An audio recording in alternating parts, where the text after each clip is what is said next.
There were a couple of manages, there was a die-off. So, yeah, eating grounds or something. So there were babies that were found. So they airlifted up to Cincinnati Zoo because they told it's small manatees. Yeah.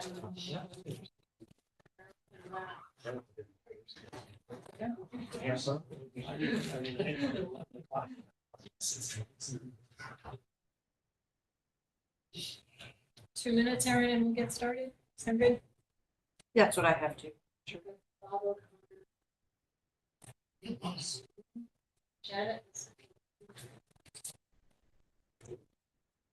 Janet's not coming. Yeah, she's sick. Yep. I think everyone else is coming. Whenever you're ready to start recording, and I'm happy to start. Sure. Right. Recording, we're live. Welcome everyone to the March 7th, 2024 Planning and Zoning Commission meeting. I'd like to call the meeting to order. This being the first meeting out of two each month, we try to dedicate it to our plan of conservation and development. So for those of you who are here for that, great, we welcome you. If you're not, you're just going to have to sort of sit through it while we get through the agenda. So the first item on the agenda is the plan of conservation and development. And let me first actually introduce everyone. On Zoom, we've got Bob O'Connor Zoom joining us, John Wiskowski, who's our consultant for the POCD. In person, we've got Bob Reinhardt, John Duza, Morgan, Andy Rubin, myself, Carol Snow Chair, Mike Bugda, and Jeff Downs, and our town planner, Erin Mannix. Erin, I don't think we have any legal notices to read. No. So we can jump right in. John, would you like to get us going with the POCD? Sure. So good evening, everyone. For the record, I'm John Guskowski, principal with Tyche Planning and Policy Group. We've been working with the Planning and Zoning Commission and staff on updating the plan of conservation and development. Where we are this evening, hopefully everyone was distributed a copy of a document called Madison POCD 2023 Final Draft Public Hearing Version Working March 2024. This is basically the entire draft of the substance of the plan that we have developed over the last year plus. This is basically in its proposed final text format. There's a couple of elements that are still missing. First element that's missing is an executive summary. If you're looking at, and actually, should I share the screen just so I can run through it? Is that easier? Yeah, let's see. Okay, can people see this? Yes. Yeah. Yes. Okay. Okay. So again, this is the draft format, but the text and the substance are all basically ready to proceed. So table of contents, introduction, goals and core themes, natural environment, built environment, 7 policies for Madison, conclusions, and then implementation. The things that are missing from this are a variety of images. We're going to be, when we do a final layout, we're going to be putting various photographs and imagery around Madison and illustrative. The executive summary, which will be added at the end, is not what I would call a substantive section. The introduction is in place, that reviewing the statutory basis, regional plan of conservation and development, the history of the Madison plan of conservation and development, going through Madison's demographics and trends, the review of updating the process of the plan of conservation and development. Then we go into the section 2, goals and core themes, the vision statement, the paired core themes, vitality and connectivity, resilience and sustainability, and opportunity and growth. Then we have the sections on natural environment, where we sort of define what this is, some of the relevant plans and studies that contribute to the policies revolving the natural environment, maps, several maps, and the maps are going to be consolidated and updated. So right now, these are just placeholders. I would note that the maps are not policy documents. We don't reference the map saying, you know, things will be built in this quadrant on this map or anything like that. So the maps are basically illustrative and informative. They're not policy statements. So we go through again the boards and commissions that have oversight over the natural environment, and then we do basically the same thing with the built environment. Again, definitions, documents that are relevant, studies, boards and commissions, and existing inventory of maps. And again, these are not policy documents, they're just illustrative, things like population density, housing types and locations, zones, and that sort of thing. And those are going to be swapped out.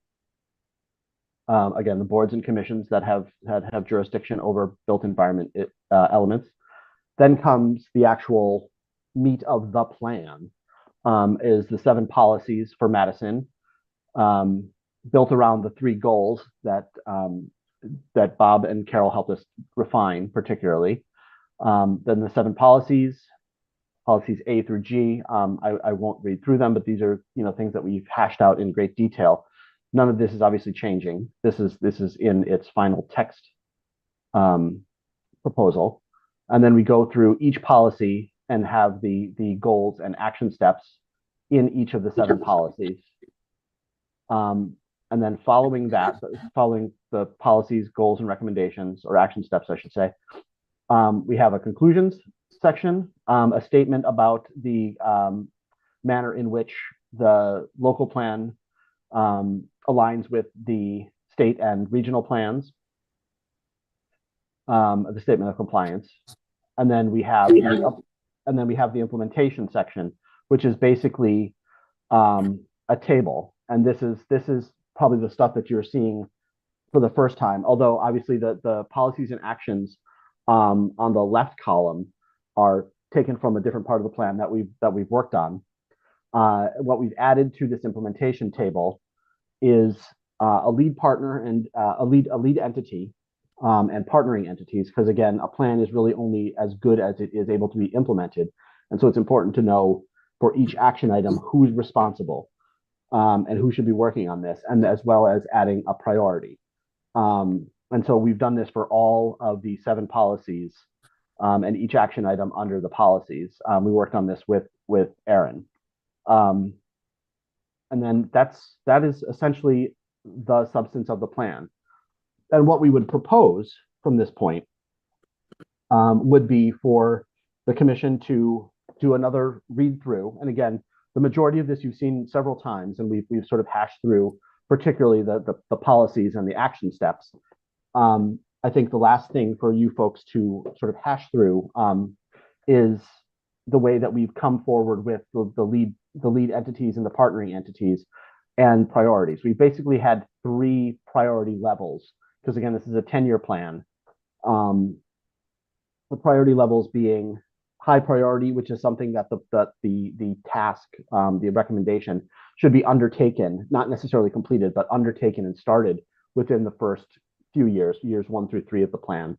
A moderate priority would again then be years 4 through 6. Lower priority would be undertaken or really focused on in the out years of the plan, years 7 through 10. And then of course we have ongoing, because there are things that continue to fund something or monitor the conservation quality on these sorts of things that have to do with ongoing bases.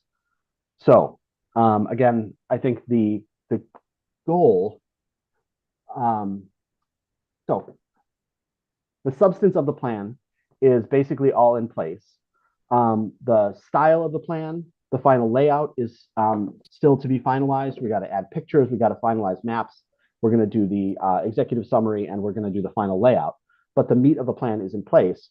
And we think with your review over the next couple of weeks, that we could be ready to basically set a public hearing date for this. And statutorily, we have to basically set the public hearing date at least 65 days out. because we have to post a copy with the state, with the Office of Policy and Management for their review, with the town clerk, and with the COG. Each of those entities basically gets a copy for their review and for public availability before the hearing starts. And so essentially, we're proposing that this is the document we put forward with the caveats, obviously, that the final layout and final maps and things like that aren't in place, but all of the policies are. And then we proceed from there. Questions and comments? Reactions. So are we going to get into any details of discussion on this tonight? Do you want to, That's really up to yeah, it's up you. to I us. think if you were ready, it wasn't meant to be pressure. Okay. There is time if you have comments tonight, fine. If you'd like the 2 weeks, to kind of give some feedback to John and I about anything you have in the, the entity or the priority, that's fine. Carol and I had talked of potential public hearing dates. If we looked at roughly 65 days from your next meeting of March 21st, that would get us to the first, well, it would be more than 65 days, but that would be the first meeting in June, where you could open a public hearing. For that. June, was it June 6th? That's our first Which, meeting is um, June just 6th, for I the record, believe. I'm out of the country then, so June that's 6th? either good or bad for you all. I think it's June 6th, let me say. Yeah, I think. Yes. June is how long? See.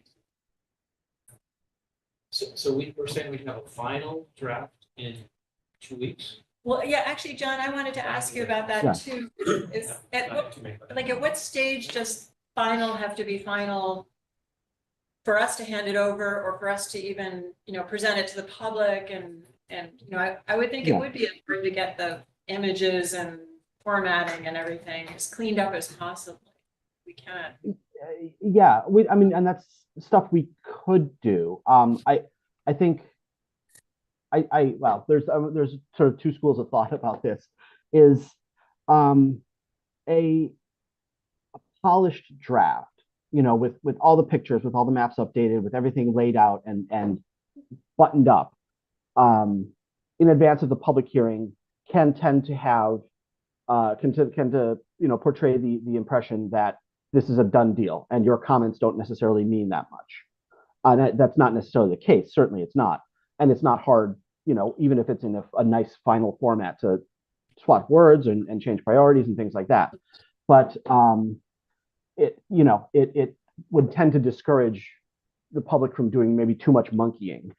On the other hand, a document like this is clearly rougher around the edges.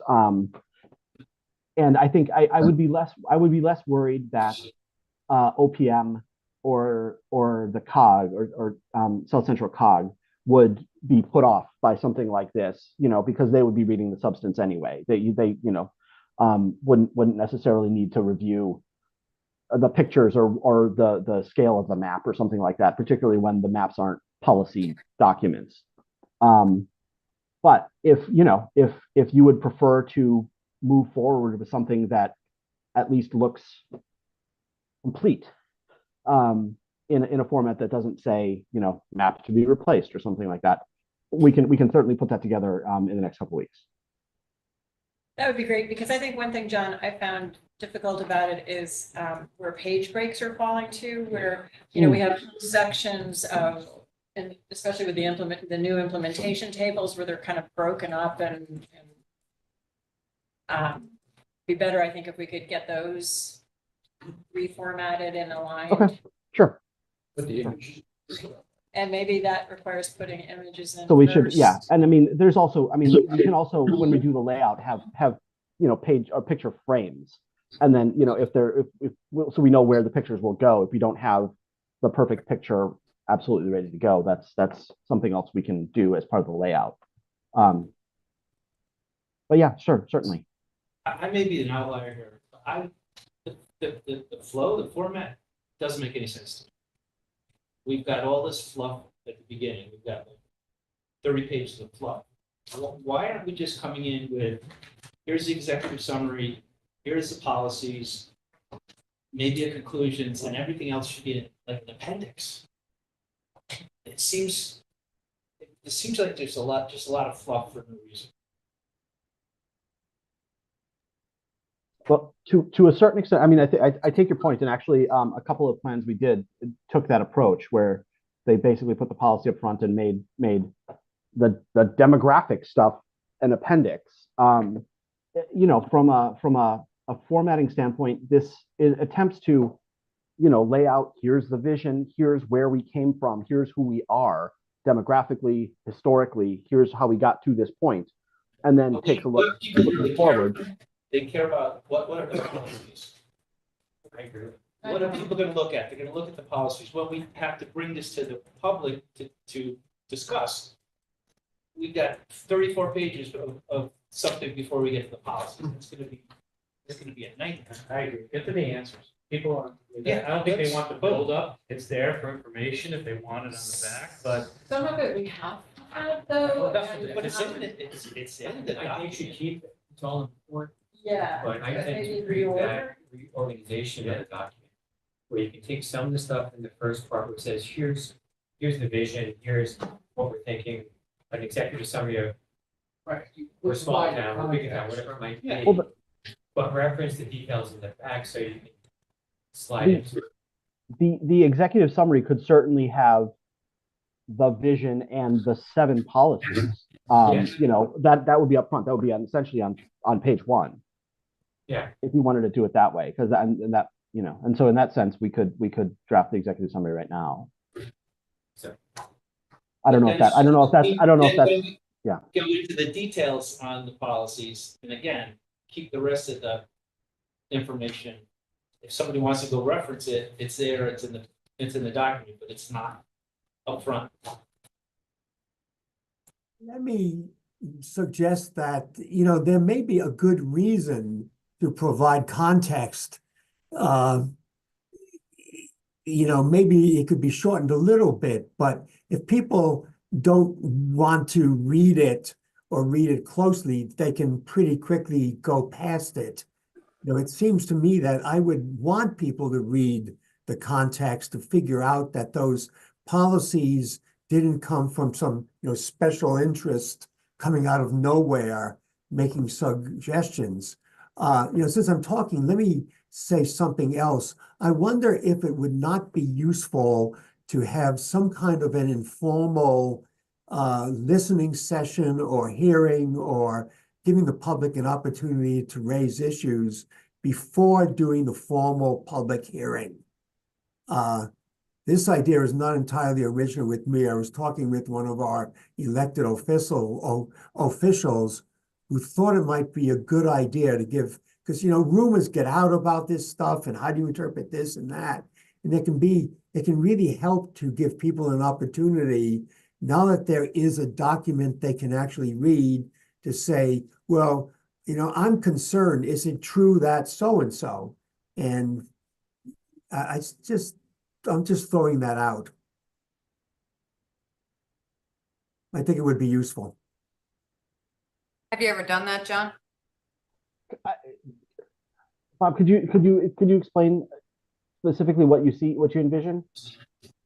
What I envision is kind of a situation where you or someone would say, okay, here's the document, give some context, is that, look, the first 30 pages talks about where we are, that we're losing population and so, and then we try to put it together with how do we move forward? Here's a number of policies. You know, have you heard weird stuff about this? Do you have any questions? Okay, so all right, so a pre-public hearing Hearing session? opportunity for people to say, gee, they've heard this weird thing or they haven't, or it's the public hearing is a formal event, and this might give an opportunity. I know the housing folks have been doing this or are doing it. Yeah, well, yeah. I think Peggy would be happy if we did something like that, but it might be as simple as just putting a notice or even an article in the paper. I don't know, Erin, if this is something that can be done, saying, hey, we've got 3 more public meetings, not official public hearings, but public meetings before we will be presenting this more formally. And, encourage people to come to those because that's an opportunity. Well, so I guess there's a couple things. Once you post the draft for a public hearing, it's understood that the commission's not making changes to it before the public hearing, correct? So That's right, yeah. if you're gonna set a public hearing and then you're gonna hold like an information session, Yeah. it would really just be to share information, but not to really collect the formal feedback on that would be coming through at the public hearing portion that you would then consider if you're making any changes to it. Yeah, otherwise you're opening the door back. Yeah. Otherwise, it's a public hearing too early, Yeah. I think. Yeah. And I think, Bob, that there's no reason other than, the fact that we're already a little bit overdue to update, that you couldn't have multiple public hearings. It doesn't need to be sort of one and done. And there could be, you could seek to extend that to make sure that people have the opportunity to see this. But I think Erin is right that, I mean, kind of what you're describing is something between sort of a public information session and a public hearing, which is what hopefully what we're aiming towards. What if it was something, if it wasn't a meeting, if it was more of like a highlights of what the plan will entail? So we're posting that, we're gonna move forward with this plan. Here are some, the main points or the main focus that's also available, as like the quick reference or something to kind of get that out there to people so they can I guess I'm struggling see with that ahead. Bob, with what's the objective of this informal meeting? Is it just answer questions that people might have about it? Just to give, I know I'm far from the microphone. I was asking, what's the objective of this informal meeting? Is it to answer questions that people might have, which we can do at any one of our sessions, right? We post it. So if you have questions come, we can answer them. And I'm thinking we probably do that when it's posted within that 65-day period, have information sessions. If you have questions before the formal hearing, we're here. Ask the expert kind of thing. The objective is to, objective is to give people an opportunity to voice their concerns, to learn about it before we have put the big event, the public hearing. All right. So, That's Aaron, what it's we do. possible, once we don't plan on Don't changing it. snowball into, No, I watched the affordable housing session. well, that's different. Right, That's but- totally but no, I'm different. saying That's an we're adopted done. plan. We come to the Just a the draft is done. Conversation. Final draft, it's published. 65 days from there, we're gonna have our formal hearing, public hearing. But at any time, But in between then, yeah, we hold an information section.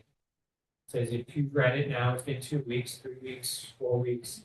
If you've read it and you have questions, we're here to clarify and ask before the fall meeting, so we don't get as many questions, or we can help people get to a deeper understanding. We're not changing it unless it's something completely we missed, which would be fundamental screw up in our work. well, Yeah, there will be a presentation of the plan, right? Like John, for the hearing. yeah, we're gonna right, sure. We'll do a have formal. presentation. Hearing, right? I don't know that we would want to have, do you want to prepare that early and have that available? I don't know. That's a, I mean, I know there's statutory guidelines, and I think that the perspective of perhaps, members of the board is to have multiple opportunities for public comment. But my understanding also of once you post this, that is invitation to receive public comment through our office, correct? That can be submitted for Right, so I mean, feedback. people can submit testimony or feedback or whatever, that will all be formally received, excuse me, at the public hearing. I mean, people can do it in advance, but Right. the sort of response element really shouldn't happen until the public hearing, because then that way we can be sure that people know that it's heard. You know, so if you have these free discussions, once you've sort of posted it for public hearing, then someone could say, oh yeah, no, you forgot about this, you know, this demographic or this park or this endangered species or something. And we say, oh, okay, yeah, good. We'll change that. And then you would almost need to, when you have your public hearing, sort of restate all of those things so that it's on the record and people are aware of what's being said. Or you do it before you post a public hearing. What we'd end up Right, having well, is that's the other thing. to aggregate all the information from and present it at the final public hearing. I get it. Right. If there's a desire from the commission to have a public information session We get- about the plan ahead of, I mean, that's, and if anybody were here for the affordable housing plan, it was a full presentation to the board, to planning and zoning. It allowed for comments. It doesn't have to end that evening. But you would, I guess, if you wanted to solicit, well, you've been soliciting comments this entire time at all of your meetings, but if you wanted to have another meeting that specifically went through where you are, then And as we I get would closer think to you the would final- have to do that before posting the public hearing, or for, you know, setting the public hearing. Otherwise, it's gonna get convoluted and feel like the public hearing. I guess that's for the commission to kind of weigh in Mull how, over. yeah, what First, I'd what like are to your go back to your thoughts? points about restructuring it. And John, maybe you could give us a little feedback about what POCDs look like, you know, for other communities, other municipalities. Do you just cut to the chase right at the start and then have, you know, sort of backup information? That's I've done one or two of those. And actually, I think actually one affordable housing plan, a community wanted just the goals and policies up front and then put all the demographics in the appendix. You know, it's a little bit tough to answer because there's a little bit of sort of you know, pride of authorship in this, or sort of, you know, that if I very much understand the desire to sort of lead with the policies. Like, here's our plan. Here are the 7 goals. Here are the 7 policies, and then relegate everything to the appendix. My personal belief is that there's value in some of the lead up, some of the description of the demographics, some of the description of what a plan is and why we have to do this and how does this relate to the state or the region. That's valuable as part of the narrative structure. And putting it in the appendix obviously gets to the point faster. But if you put something like that in the appendix, that's a 100% invitation to never read it. As you know, I suppose some you know, very, very curious, diligent residents may say, huh, where did that policy come from? Or why are they weighing in on this? And then look back in the appendix and say, oh, well, the state mandates that you have to consider wastewater or something like that. But you know, this is as much as it is a policy document, it's also a little bit of a story of how we got here and why we're ending up on these conclusions. But you know, this is ultimately your plan, and if what you would like is, you know, policies up front, appendices in the back, and descriptions in the back, that's fine. I think there's no precedent either way, is what you're saying, in that it's pretty much.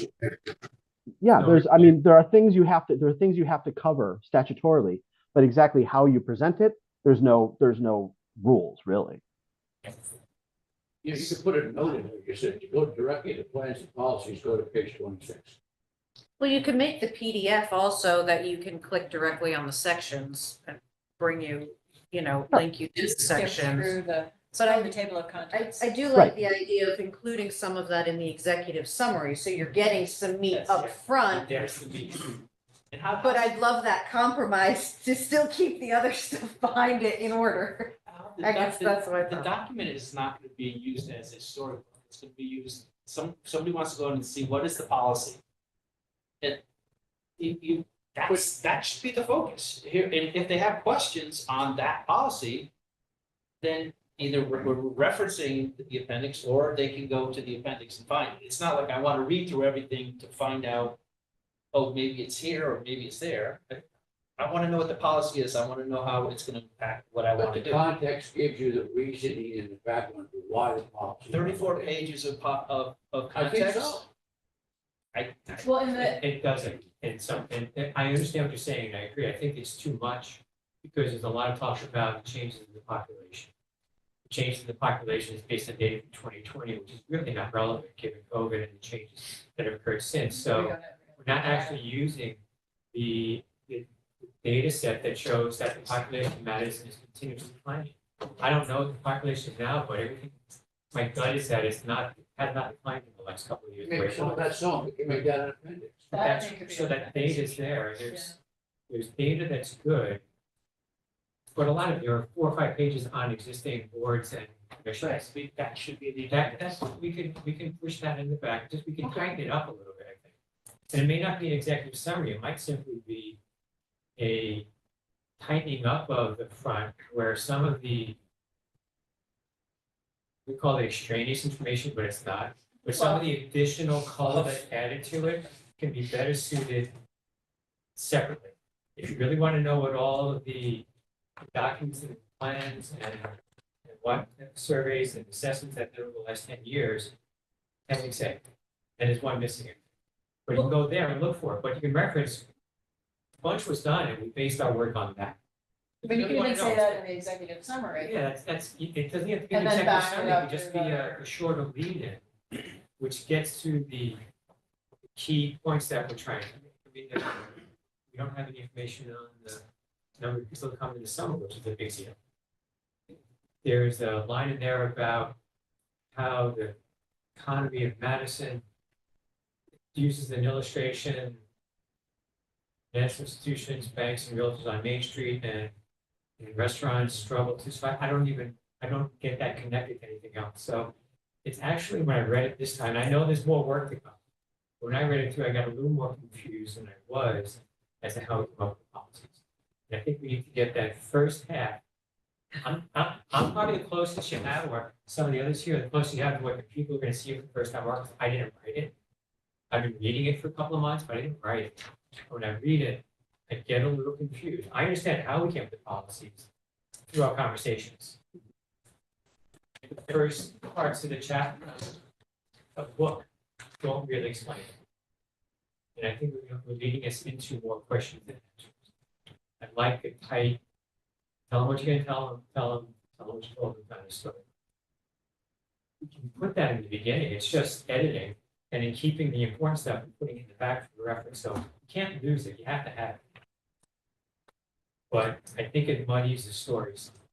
I wouldn't go as far as just sticking all in the appendix, I think there's value there. But I think we can get later. Andy, I agree. I'm probably newer than you, Yes. and I That's why I had had nothing to do with any of writing of it.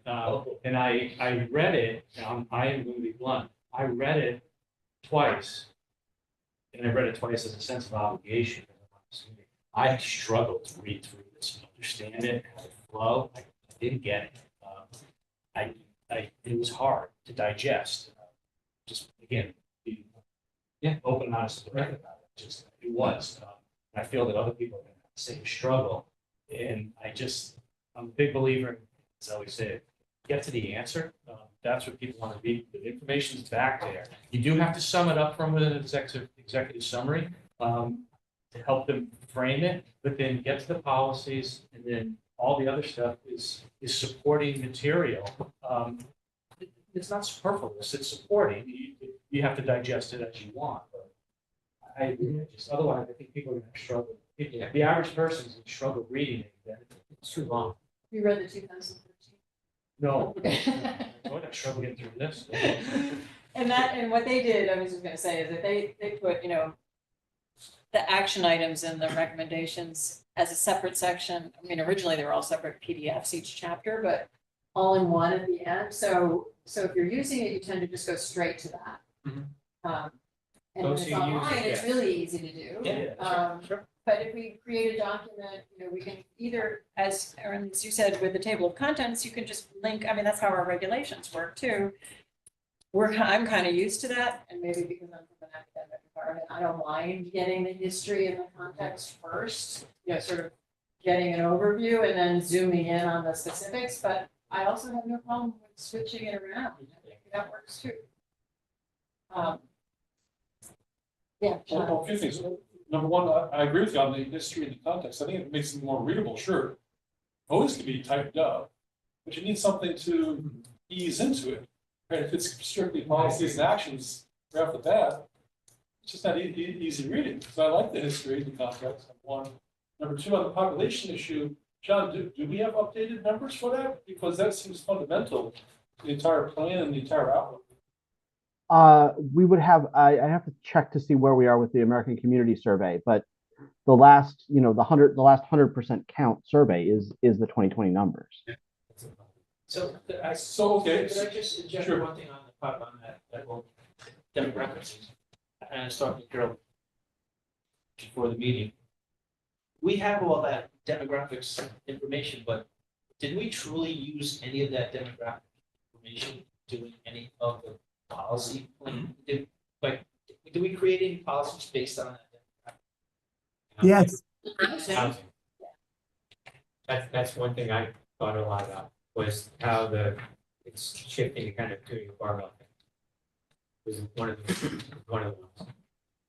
Well, you're right. There's But that. no direct like this, if this and that kind of Yeah. statement. It's not, And that's, correlation. so to me, that could be in the executive summary then, Exactly. That's the executive summary, I get that, yeah. But as a reader, think about the next 10 years. What's more important? Population trends for the town. I mean, imagine two scenarios, one where it grows by 50%, another where it declines by 20. Each in entirely different directions. So what we've got is what we've got. So even if it didn't specifically drive any policies, it's super important for the project.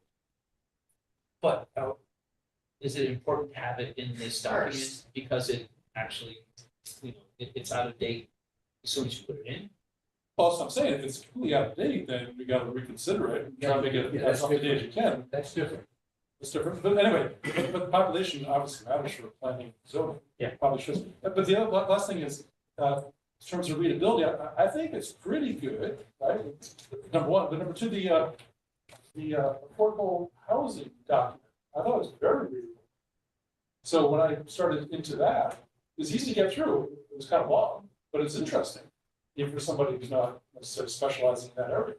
So I think that might be sort of the model that we want to use, and I think what we've got includes a lot of that type of writing. So, Well, you're lucky to have the same consultant, so. That's at least not a you coincidence. oh, okay, anyway, that's what I'm saying is, I'm maybe a little more satisfied and impressed with the overall product so far. More editing is always better, but I think it's okay, better than okay. And with the strategic plan, we took the attitude that if you're 80% comfortable with it, we're going with it. So keep that in mind too. We're not all going to be 100% super excited. So where does that lead us? Does anyone want to take a try at restructuring, or John, is that something you would do?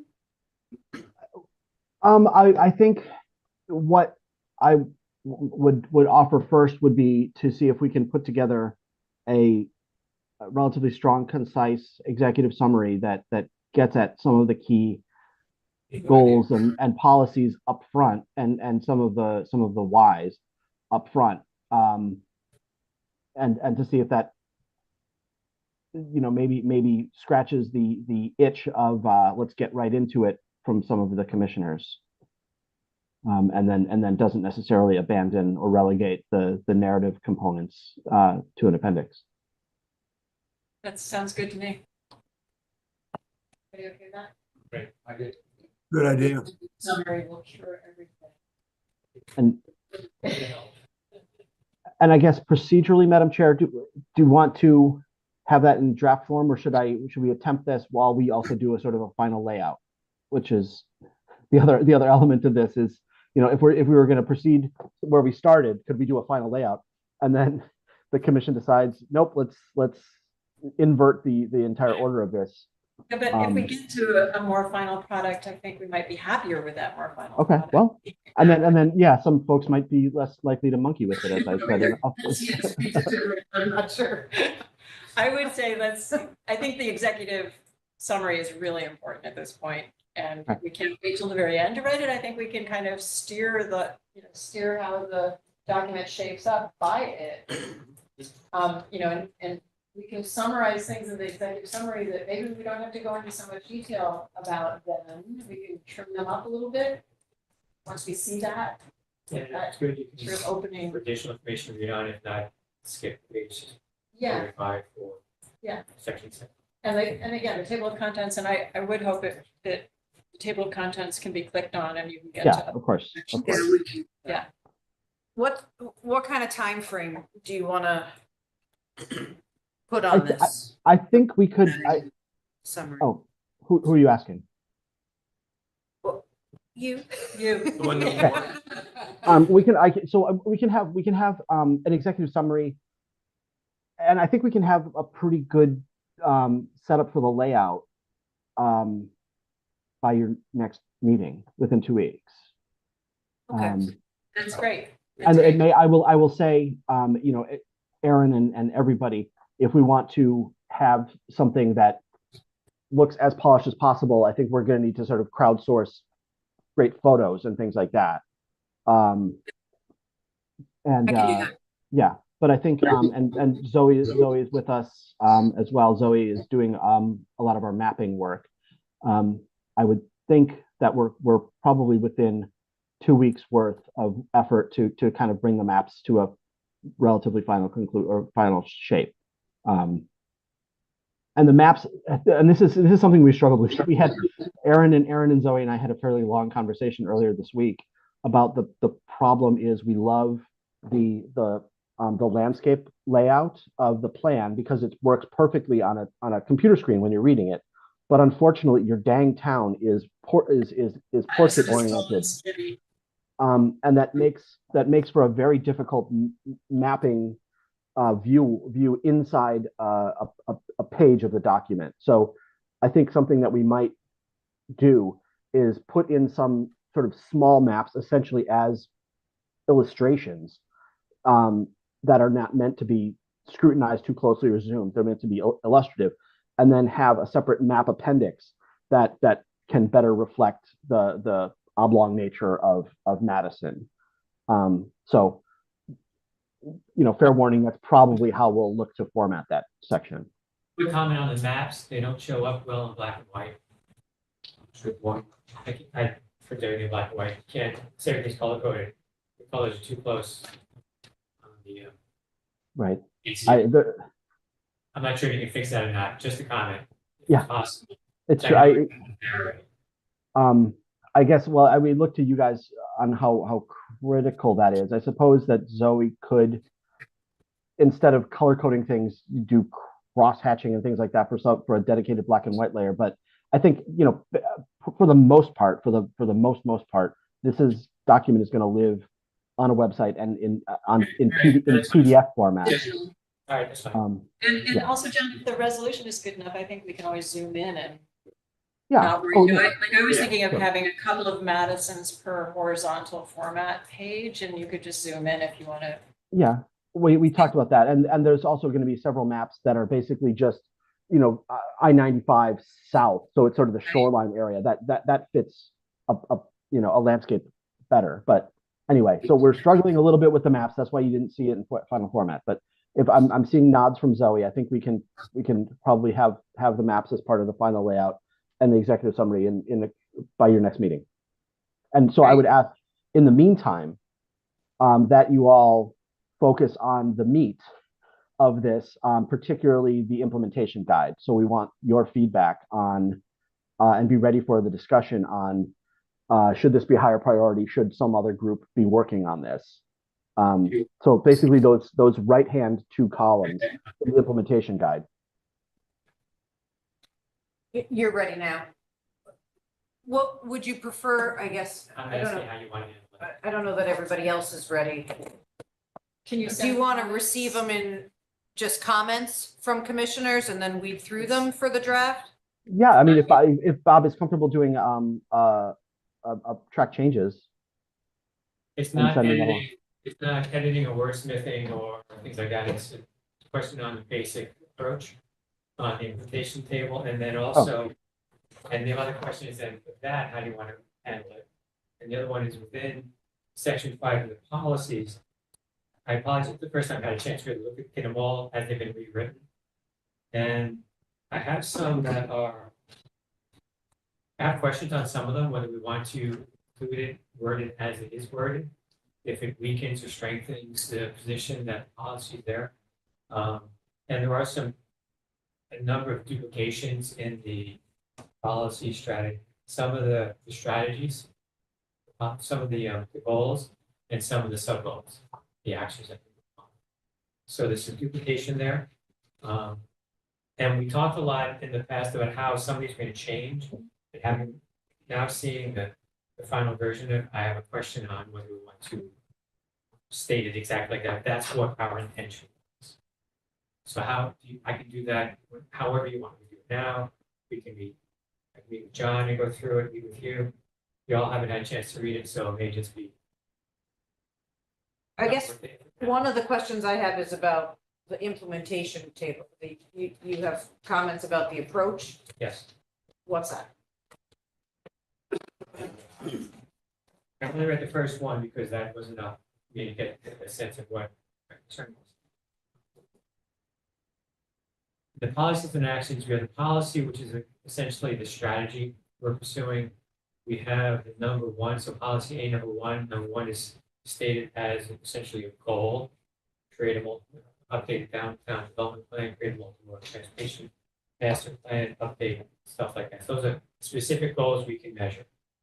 Underneath that, we had some actions we captured, which we thought, for the most part, are good and important, that there were still actions that would be part of the overall building out of how to achieve the goal. So if the goal is updated downtown development plan, we had 3 things we wanted to make sure are in there, but there may be 20 other things that were responsible for updating the plan. Like, so when I go through this, we have an owner for the goal, and then we have owners for the actions, and the owners for the actions are different and don't overlap all the time with the owner of the goal.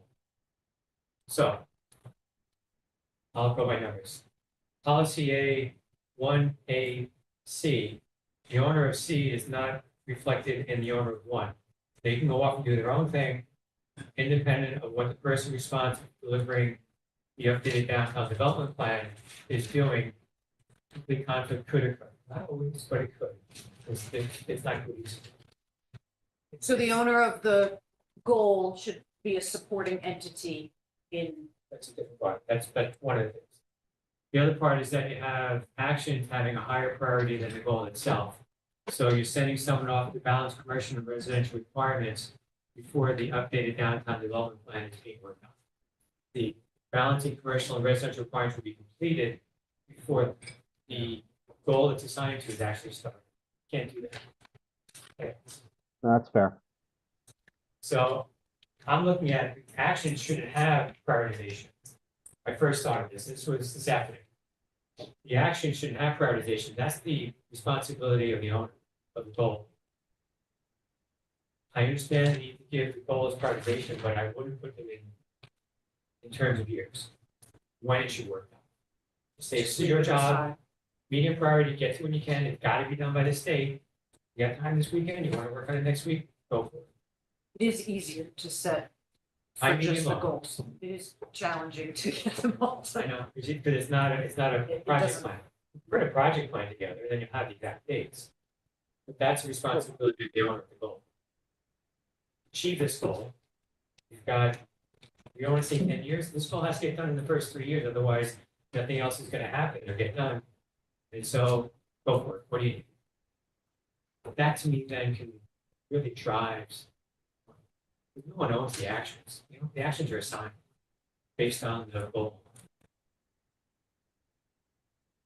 That's my primary. Would you want to keep the actions in the implementation table? Or just put timelines for the goals? Back and forth, I was almost thinking, they're in the document. And the owner will see them, we were saying, look, we, as a commission, think these 3 points are so important, we're gonna make sure that you see them. So when you're doing this and we're reviewing it, it better be there. But otherwise, it's gonna be those 3 things they do. Give them their, and the boss always say, if you're riding a horse, give the horse its head so it can find its way down the mountain. Don't tell them what to do, just say, go down the mountain. You know how to do it, figure it out. I'm not a micromanager. Not at all. Get people that can do this, and let them do it. Well, yes, but there should be an overall owner of the whole. Yeah. Everybody. Their job is to finish it. Yeah. Or do you put timelines on the actions and the overall goal? I would say on the goals itself, unless some of the actions are so critical. You just want to get them done. Well, some of them are. Yeah, I know. Maybe they should be pulled out. I don't know. John, do you usually break them up? What's that? I was gonna, do you usually break them up with the overarching policy and the timelines for the goals as well? Or the actions? Yeah. Well, it's hard to answer that specifically because I think the way that we restructured this specifically is a little bit different from how I sort of do the recommendations and the specific actions. Where that it's they're a little bit They're big. they're big and the actions tend to be very specific and we do have. So I was thinking, to try to answer this, that it might be easier to have timeframes for the and Bob, I want to use your phrasing. What's the finest grain? What do you call those? Act strategy for the policy, goals for the numbers, and actions for the ABCs. Actions. Okay. So that that maybe it makes more sense to have each of the actions with a time frame, because then each of those, because again, so like implementing solutions for septic and wastewater is a clear action, and that's that has so there should be a discrete set of responsibilities and time frame for that, but then maybe the each of those sub actions in support of the broader strategy. Maybe the strategy doesn't need the time frame. And number one, the There's nothing update on down goal. to development doesn't need an actual date. That's. I'd may like take that 10 better. years. But these actions have to get done by this time frame. Then the assignment to the owner of the goal would be give us a draft or come up with your other actions and lay out your plan.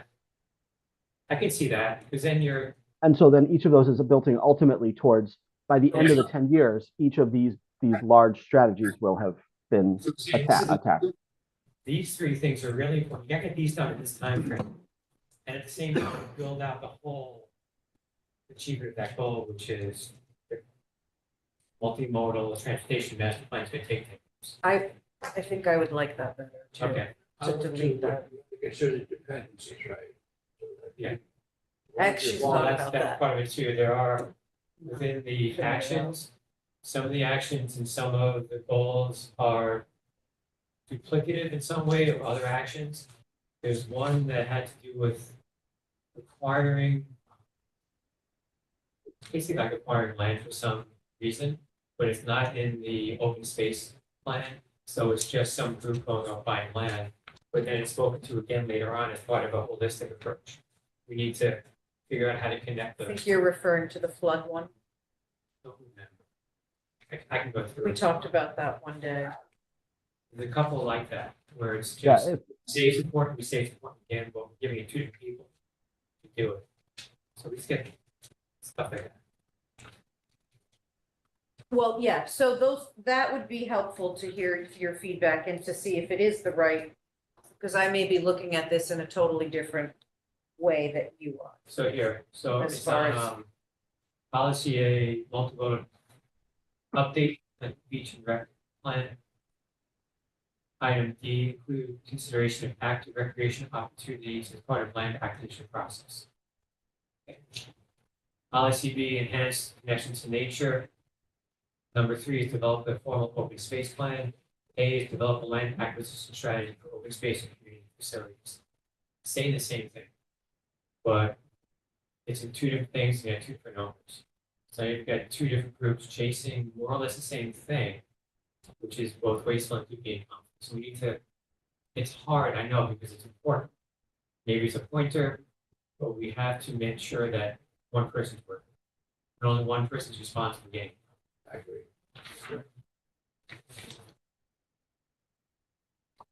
You can have this. So, Bob, would you be willing to take a whack at it and send your comments to Yeah, Aaron and okay, I just wanted to John? give the gist of what I was Yeah. thinking. I'll put these all in track changes and send them.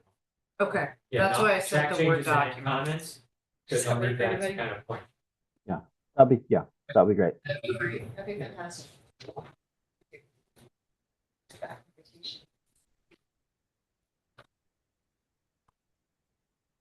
John Guskowski, are you feeling comfortable with where we're headed in the next couple weeks? Well, that's the wrong question, Carol, but I want to hear that you are. we'll get it done. Absolutely. Okay, great. Yeah, so well, and I think my hope, oh, go ahead. Sorry. I just want to say my first reaction to this version was, yay, we are making real progress, and it's so nice to see it all come together. Yeah, John, this is I say the same thing. It's great. It's a lot easier to go here. It's not gonna have to. I didn't see it really all. get a lot of that. I know, I want to make sure we said that. And Yeah, that's why thank we you. show you positive feedback there. But no, it's really good. It's all here. Now you can see how it all knits together. And now it's that much easier to kind of get to that next level work. Okay, yeah, no, so I think, yeah, I think the hopefully some of the changes, at least Bob, that you're pointing to are things that won't upend formatting, you know, it's some wordsmithing, it's removal of things, so I think I think we're on the right track. So we'll have an executive summary and a layout for you guys to see at your next meeting. Super, thank you. And thank you, Zoe. For the maps. Any other comments, any other thoughts? No problem. They will look even better than what is currently there. I'm not wild about that magenta either, but never mind. Great. All right, is that it for the POCD? For tonight? I think it's all good. I like what Bob said. Comment? One more comment. You stepped on my line. I think it's a great work. Really, I think it reads very well, and I'm more interested in the content. I think all the content's there. It's been, I think, since March a year ago. And I'm just impressed that you've been willing to make some changes. It's easy to not change anything and just say it's done, but I've seen public input and I've seen the changes being made in the document. So I think now it really reflects everything I heard from the public at the visioning sessions. And I'm especially, we're all happy you put in something about scenic resources and vistas, that's in there. And we're all very happy farms are going to be protected, that's in the implementation on page 50. It doesn't have to be a goal, I guess, as long as it's in the implementation. And that makes it comport not only with what people in town want, but with the state requirements to consider ag. So I'm just very pleased the way it's turned out and all the iterations. One comment on population I didn't mean to make, but it really is important in long-term planning. Population in Madison peaked 9 years ago, and people find that stunning to hear that. But when you consider the population in the entire Northeast, it has been dropping as people migrate. And in fact, you consider in all developing countries around the world, population is stagnant. So while not for this document, I'm glad you brought it up, because as you're thinking about Madison and, possibly empty office buildings and changes, downsizing in homes and empty homes, it's important to keep that in mind when we're planning down the road. I mean, that probably is the most important thing. Is the population really going to drop, as they're saying? But I just wanted to say, I think this reflects everything that I heard from all the visioning sessions, and that's the point, so it's fabulous. Thanks for that feedback, and thanks for all your interest. Oh, by the way, I think there's been plenty of time for public input. I appreciate, Oh, well, that's good to hear from you, I appreciate, at your I standard. appreciate, I appreciate Bob saying, no, you're right.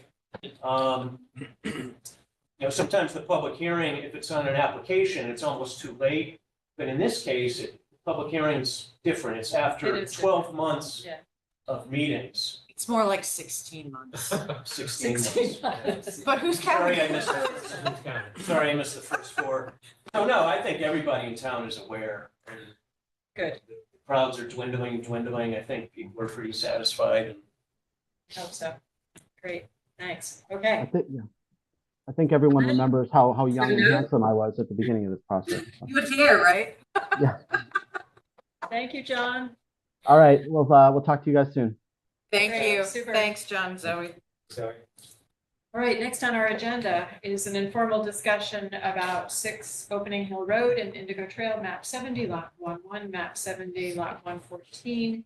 This is the Emily Hall Tremaine Foundation Incorporated request for information discussion of philanthropic and educational use of the property pursuant to sections 34 or 3.4C and 5.4A.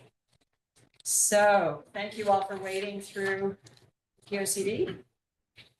Could, Attorney McKeon, could we just verify, is there anyone else aside from, let's see, Michelle, Sarah, Mike, do you have anyone else in your group joining us that I should promote? No, I think people may want to be available to answer questions, but the majority of the speaking is going to come from Michelle. I was just about to introduce her, and Mike Ott is the site engineer for the site. And he's available too, although I think tonight's discussion is not so much engineering or really legal. Although we let me introduce myself, I guess, for the record. Chris McKeon. My law office is in New Haven at 900 Chapel Street. I also am a resident of town. I live at 31 Hotchkiss Lane. The Emily Hall Tremaine Foundation contacted me, God, it's almost a year ago, about this project. And it really is a different and exciting project in my mind. Haven't seen anything like it in the number of years that I've worked on land use matters in town. And for that reason, we asked for this pre-application discussion, among other reasons, namely getting your feedback and that of the community. But I want to introduce and let Michelle take over. Michelle is the president of the foundation for the last 10 years.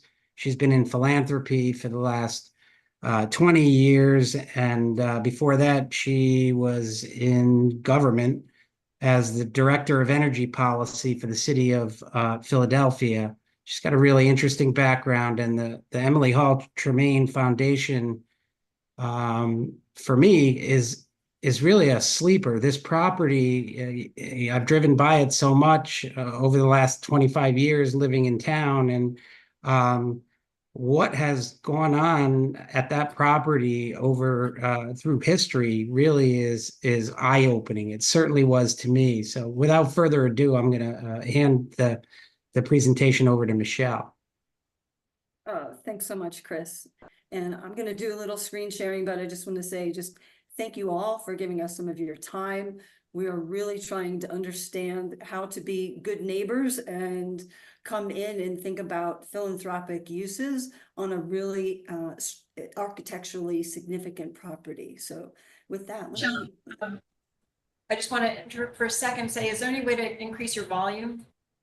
you know what, I think it usually takes a second and then the volume increases, like there's a Okay, great. little lag. Is it a little better now even? Yes. Hopefully, yeah, sorry for the lag there.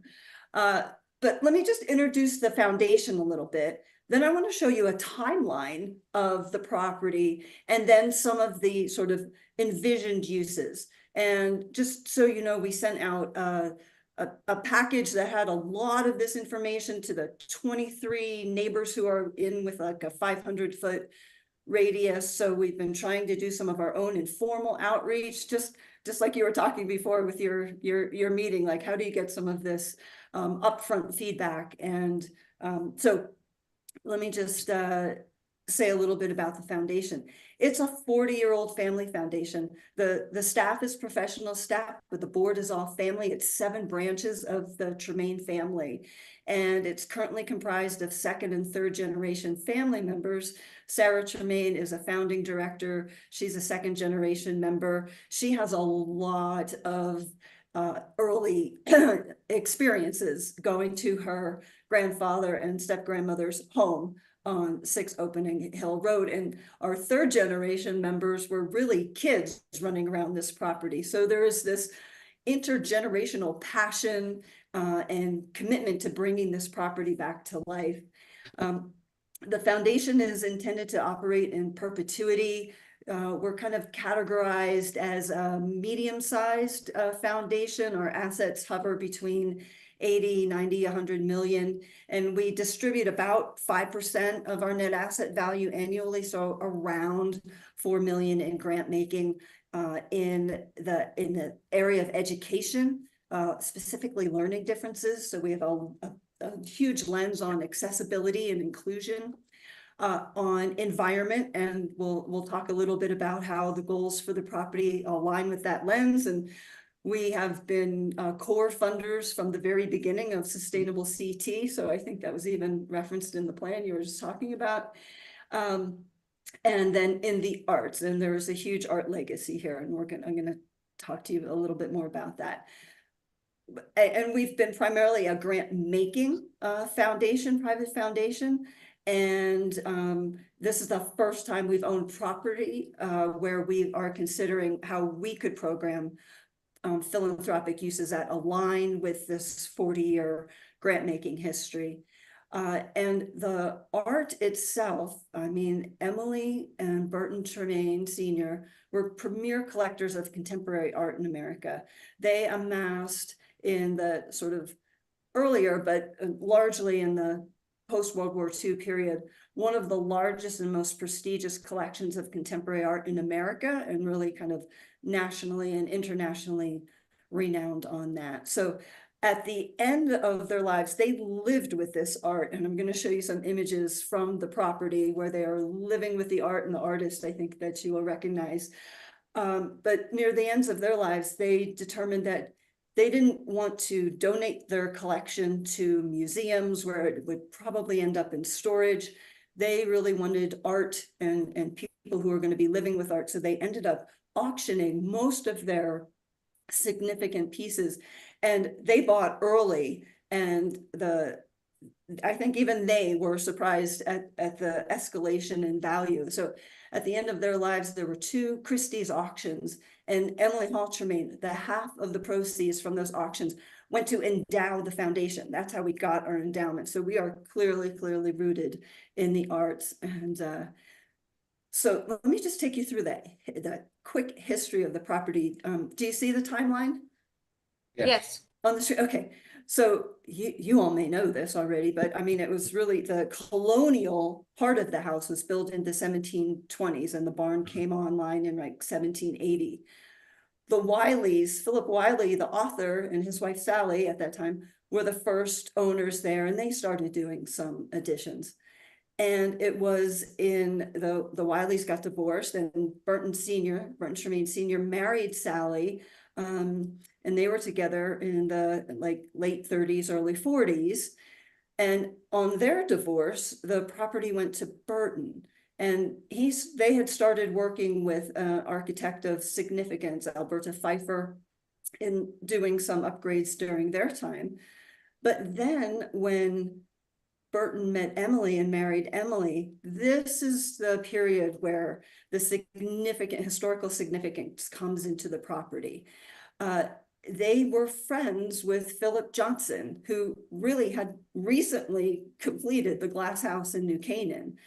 And so he started doing additions to the colonial house there. So the barn became the playhouse, and it really became this gallery-like space for the Tremaine Art Collection.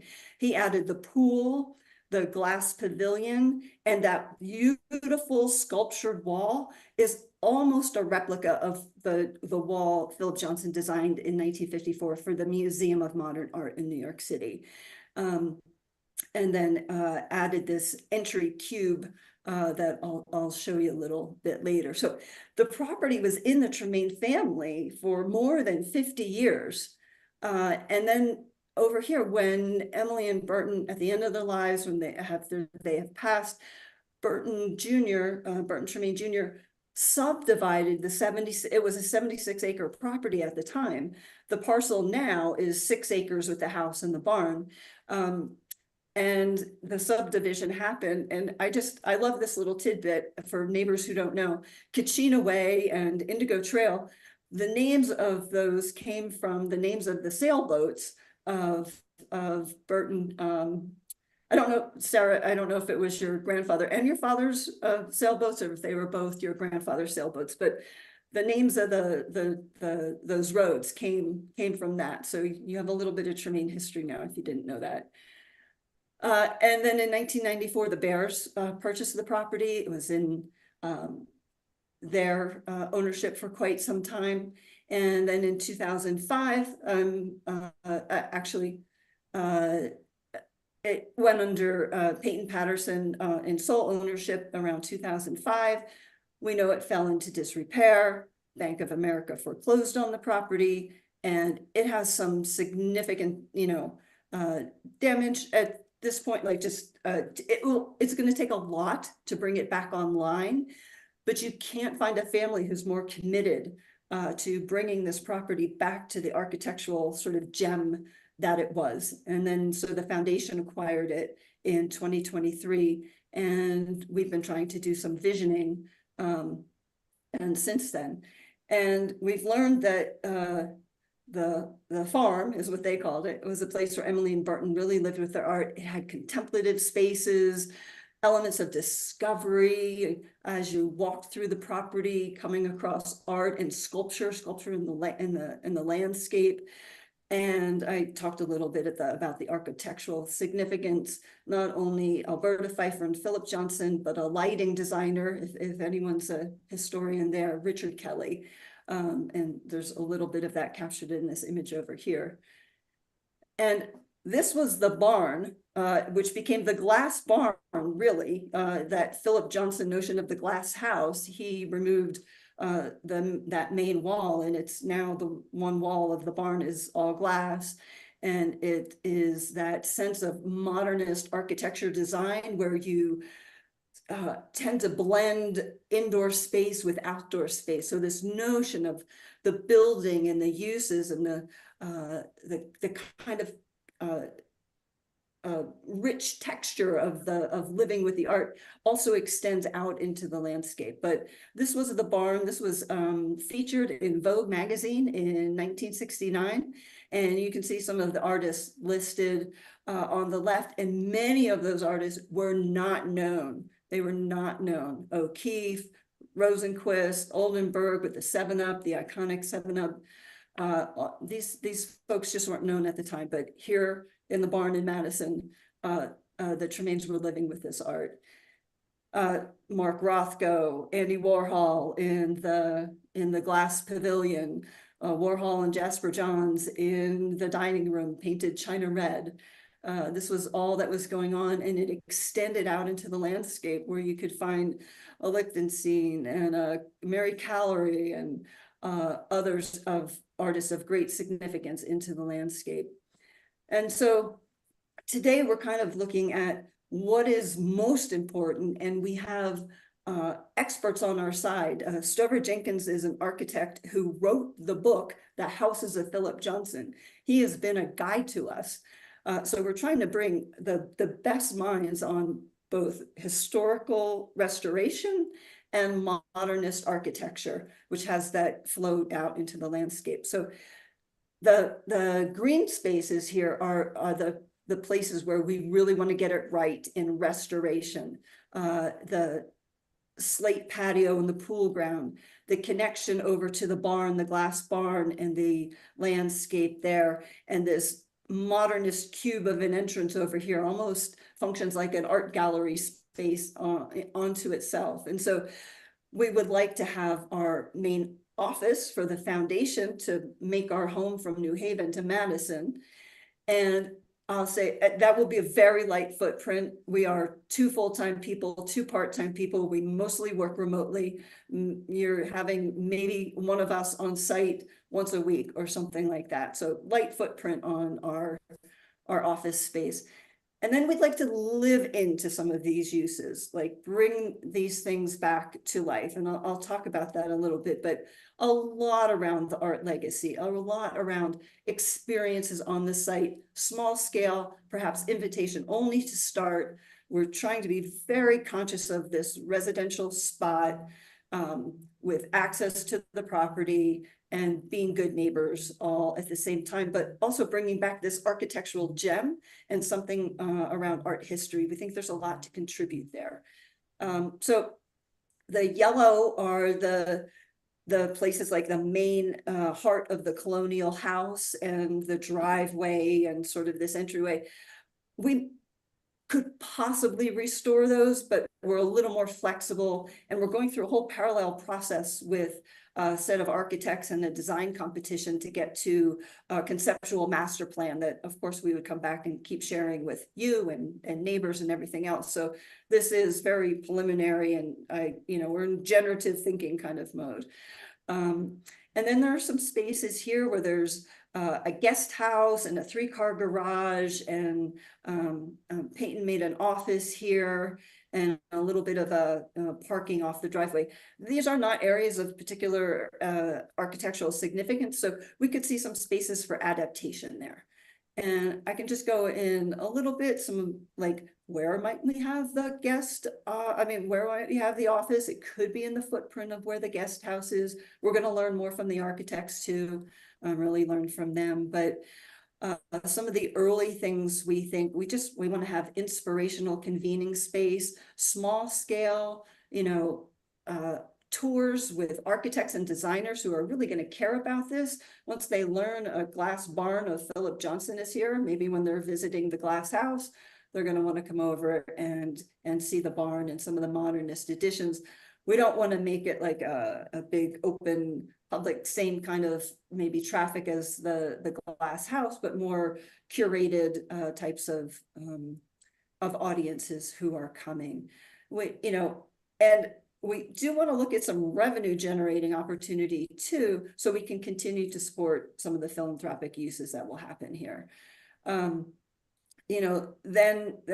really takes us to focusing on the office and the barn and some of the connected landscape and the slate patio for experiences there. Then I think we're probably looking at the main part of the colonial house and what could happen there. Could we have other nonprofit spaces? Could we have expanded gallery spaces? We support artists and curators. Could we have these small scale gallery exhibition type of uses that are happening there? And then just keep activating these spaces. We don't know, I know people are very concerned about traffic and maybe parking. There's not a huge amount of parking here, but I think we could have staff over here somewhere. And again, small scale. We've had suggestions from the neighbors if we have anything a little bit larger scale, maybe we're doing a shuttle to get people in. There is a little access road over here on the north side of the barn off of Opening Hill Road. Could we do something like not impervious parking, but pervious parking in the sustainability lens if we needed to have some sort of on-site? Again, all things we would be living into and leaning into. And just back here in the yard, are we going to need additional septic or something like that? There's spaces for that, but we're just thinking, what could be. And I think like a far further off vision would be, would this be a place for an artist residency? Almost like a bed and breakfast type of situation for artists who, that we could support to do some residencies or creative residencies, maybe designers, writers, folks like that. Those are some of the sort of projected uses. And we've got guideposts that we want to live by: sustainable design, absolutely. That connection of the flow of indoor to outdoor space, and really thinking about accessibility. We focus on learning differences and neurodiversity and neuroinclusion. Could we be doing some things on this site that are net zero and maybe even net positive energy goals? What degree of innovation can we have there? Again, working with Sustainable CT and art and renewable energy. I don't know. Sometimes these things can go together. And there's a whole concept around universal design for learning, and that actually came out of the architectural space. So we have a lot of connections there, and we want a lot of guidance. So you, of course, the Planning and Zoning Commission, the town. Shoreline Arts is already a grantee of ours, and so Eric Dillner has been a wonderful guide with us. There's a arborist who knows a lot about the property. Mike Ott actually helped do the subdivision with Burton Tremaine Jr., so there's a large history here. And again, we've done some outreach to the neighbors. And I just want to let you know quickly, we're trying to study what it means to activate space in a residential area, becoming an architectural and cultural gem, but what that means. And we've done interviews with all of these folks, like trying to understand artist houses that then have become cultural heritage, artist residency types of destinations. The Albers Foundation, the Wolf House is a Philip Johnson house in New York. You may know about Manitoga, the Russell Wright Design Center. Again, these are in some rural places, some residential places. We're trying to learn from them. Joan Mitchell Foundation, Wharton Esherick, the Menil, much bigger footprint in Houston, but they still had some things to show us. Rauschenberg Foundation, artist residencies, Grace Farms, not too far down the road, but in sustainability and things like that. So I'll stop there. I'll hand it back to Chris, but that's some of the preliminary thinking, and really we are in learning and listening mode, but we just wanted to give you a little introduction. And Chris, can you talk more about the statement of use in its draft form? Yeah. So I would imagine that commission members are like me. After hearing all that and learning all that, you're sort of like, okay, how do I put my hands around this and capture what I think would be a real benefit to the town, while at the same time not creating an opportunity for things or uses to occur which are not what anybody wants. So, and I had some prior experience with something similar in connection with the effort by a local farm to create additional revenue, have different types of sort of non-agricultural uses occur on a farm, such as events or weddings, camps, things like that. And the section of our regulations relating to that, I think it's 3.11, if I'm remembering correctly. I was involved in drafting that regulation to allow farms to have certain uses that aren't typically associated with farming occur. And we confronted the same problem. How do we allow these things to happen that to some degree, all of us might agree that we'd like certain activities to happen, but how do we control them at the same time to not mushroom into things we don't want. So that regulation, you may be familiar with it, has a yearly requirement for an operational plan that the owner of a farm would have to submit each year and outline the activities, both agriculturally related and non-agriculturally related, that they wanted to do in a given year. And I think the uses that we've put into, let me stop there. The second thing I looked at was obviously what I often do. What other communities have been faced with a similar type of request to want to use a property in this way? And I found a really informative ordinance out of the town of Ossining, New York, that a lot of what you see, if you looked at the statement of use that I prepared, a lot of those controls and limitations are from a regulation out of Ossining, New York. And so we are planning to submit an application for special exception because the philanthropic and educational uses are allowed in the RU1 zone where this property is, only by getting a special exception. As you also know, special exceptions by definition can and almost always do have conditions. So the use is something you may want to allow, but you want to condition that use or limit that use. The statement of use that I prepared was, again, a draft, but was designed to provide you with a framework on how, in what ways we can condition or limit the uses so that the community can enjoy this piece of our history, and at the same time have it coexist peacefully with the neighborhood and the neighbors.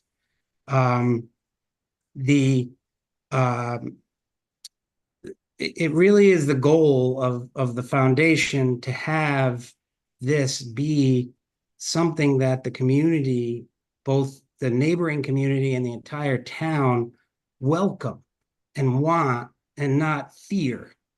So that it was with that sort of backdrop that we put together the statement of use, which again would sort of serve as a framework upon which you as a commission, for the benefit of the town and the neighbors, can limit and control what's occurring here.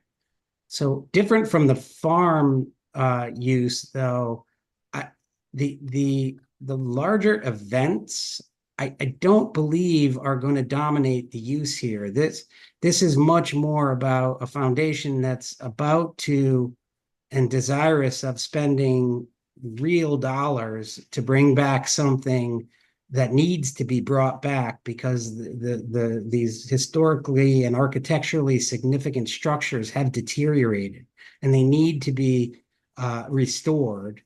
And in order to justify the expenditure of that money, they'd like to know ahead of time that some of these uses that they want to put to the property can actually be legally done, again, under a special permit and subject to limitations and conditions.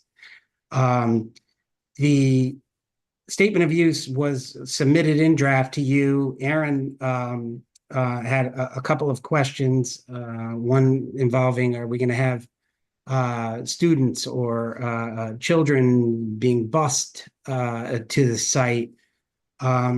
We had a visioning session last summer where we all met down at the Madison Beach Hotel for a couple of days, and we were brought to the site by a sort of corporate shuttle van, a small van, 13-passenger type van.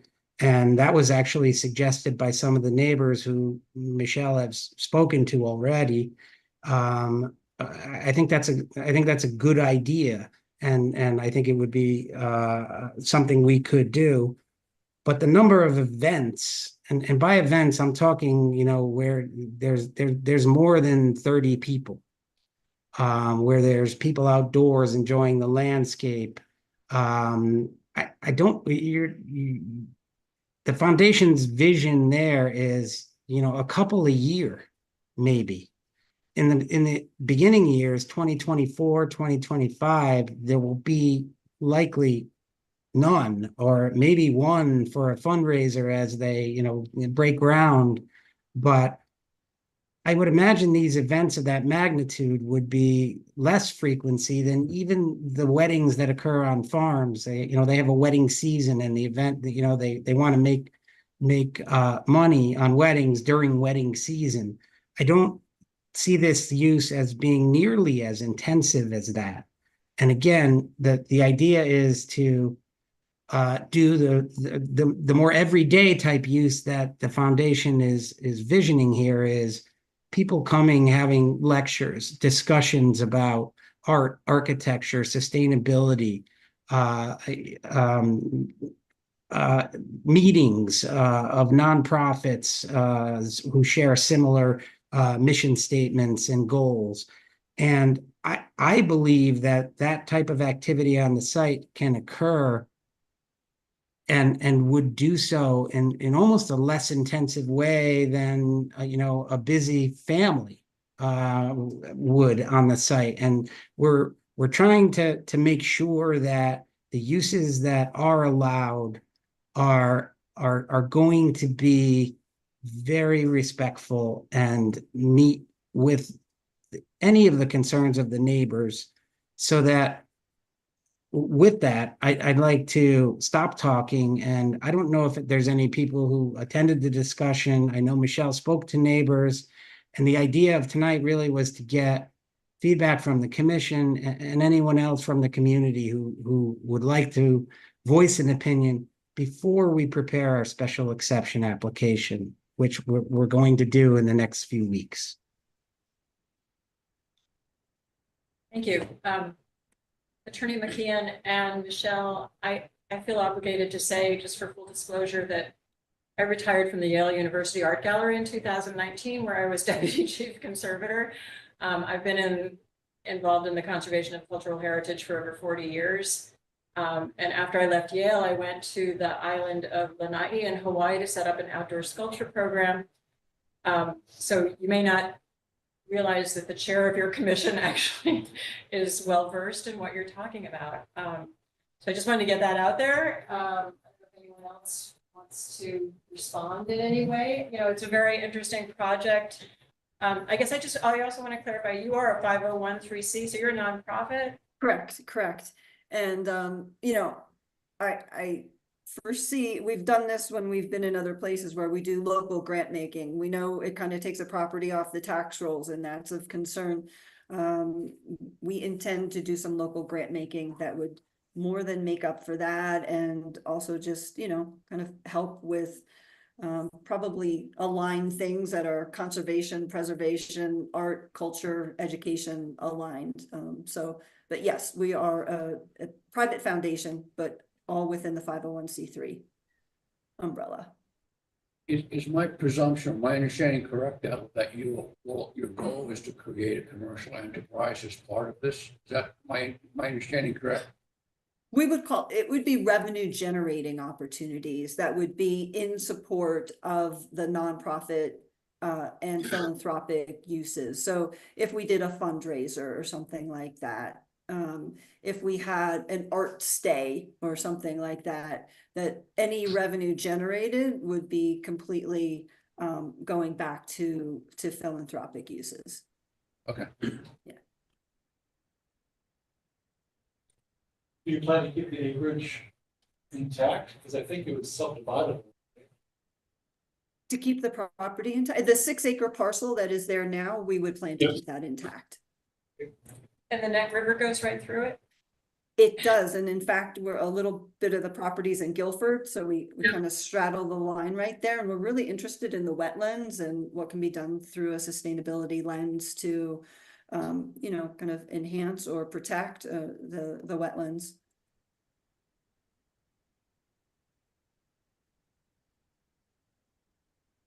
Well, it sounds very interesting, very exciting. Mike Ott, would you like to say anything about the site or, you know, the issues with wetlands and topography? Good evening. Just for the record, I'm Mike Ott. I'm a licensed professional engineer and land surveyor here in Madison with an office on Wall Street. Just to expand a little bit on the Neck River, there's the river channel proper, flows through the site, as Michelle said. There's also a branch channel. If you look at the survey, I think Michelle's bringing up now, there's a branch channel that flows up along, might be a little hard to see, but it flows up along the property line, kind of up and down the sheet along the southerly, I think it would be, property line. So, and there's, I believe just downstream, there's a trail system of the land trust also along the Neck River. So the site is partially wooded and partially lawn. There's quite a large lawn area, behind the buildings in the rear of the site. The lawn is relatively flat, but the grade rises up to the east, I guess it would be. I can't see the north arrow, but I think I have my directions right. To the north, I'm sorry. So the grade rises up to the north at the rear of the property, fairly significantly. It's a beautiful site, especially on a sunny day. It's a very pretty site. Thank you. I wanted to I guess emphasize a point about what one of the commissioners just said about this land being subdividable. The very mission statement of the Emily Hall Tremaine Foundation is, and if I were a neighbor or I were concerned about this use sort of spiraling out of control in some way, their mission statement here will be to preserve these architecturally significant structures. There are no immediate plans to build new structures. And were they to do that down the road, it would be through a modification of a special permit were one to be granted and a site plan approval. But the idea here is to restore these historic and architecturally significant structures and use them in a way to further the mission of the foundation that would be philanthropic and educational. So for surrounding neighbors, I think they can take some comfort in the fact that the very mission statement of the owner, and given the history, I think it is very likely that this foundation will own this property for an awfully long time, that and coupled with, if a special permit were to be granted, coupled with a reasonable set of limitations that that the commission can control with input from the public based on experience as they unfold the various activities that they would like to do at the site.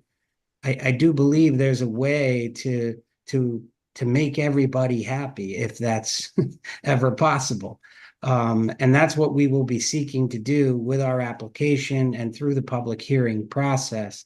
But we wanted to expose you and the community to these plans at this point. And I don't know if there are, if the chair wants to allow people who might have tuned in to ask questions or not. I know it's not a public hearing, but Our commissioner question, Bob Reinhardt. Sorry, I'm at the end, you can't hear me unless I yell. So I think it's great. I like the way it was presented, the idea. You mentioned that it has a benefit to the town. I'm still struggling a little bit to see what a tangible benefit might be. Benefit of restoring a home and the land, all that is great. Reputational is good, but I'm not sure I see a tangible benefit for the town other than that. So a lot of intangibles, which is good. But going through I pulled it up again, so I looked at it before, the project description, statement of use. The statement of use in some of the sections seems somewhat more expansive than what you've been describing, so I just want to make sure we get that clear during the process. Just how many bedrooms were you thinking of for the site? And I'm not trying to attack you, so here's why I'm asking that. You have residents for employees as part of this statement of use, temporary residences for artists, long-term experiential type things, like basically like a B&B or an Airbnb associated with that, and a service kitchen. So that to me sounds, it's getting big. I don't know how big the site is now. And it's not questions you need to answer now, but it's something that I want to make sure we address as we go into the process. That's great feedback. There are currently 6 bedrooms in the house, in the guest house. And again, we're living into this with you, with the town. So I think we were trying to put all the possible intended uses into this draft statement. So everyone could see, like, what would the philanthropic uses hold?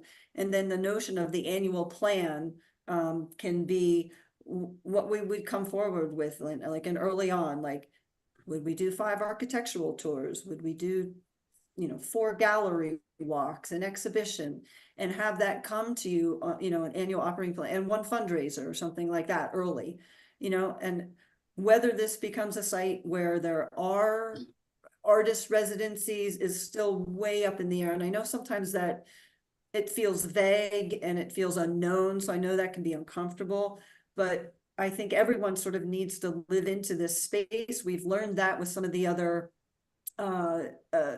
architectural and arts and cultural spaces that we interviewed. Like, they had to get to know the neighbors, understand, kind of feel into what's the appropriate scale of activity here, what are the impacts on traffic and noise and safety and all those things, and grow into that. So if it became a place that was trusted for these kinds of lighter touch activities that didn't feel invasive, would there be in the out years an annual operating plan that would come to you that would start to include maybe a small, 4 artists, 1 time a year or something like that? Feel into that. Is that working for people? And again, come back in another year to see if there's support in the community, in the town for that to be a larger operation or not. And then I think that notion of the annual operating plan becomes a really great dialogue tool between the foundation and the neighbors in the town about, what kind of asset does this become to the town and the neighborhood? Yeah, I could add to that too. In the coming weeks, as we prepare the final application, we're going to spend some time to request the uses from the commission by way of a special permit that are the least possible number of uses that we can to justify the significant expenditure that the foundation is going to make. For instance, I suppose we can consider removing certain aspects of what are in my statement of use and have them be by way of further modification down the road. And that my statement of use was really designed to kind of put it all out there and show you that they're, even if they were allowed, that they can be controlled by the commission through conditions and other aspects of that statement of use.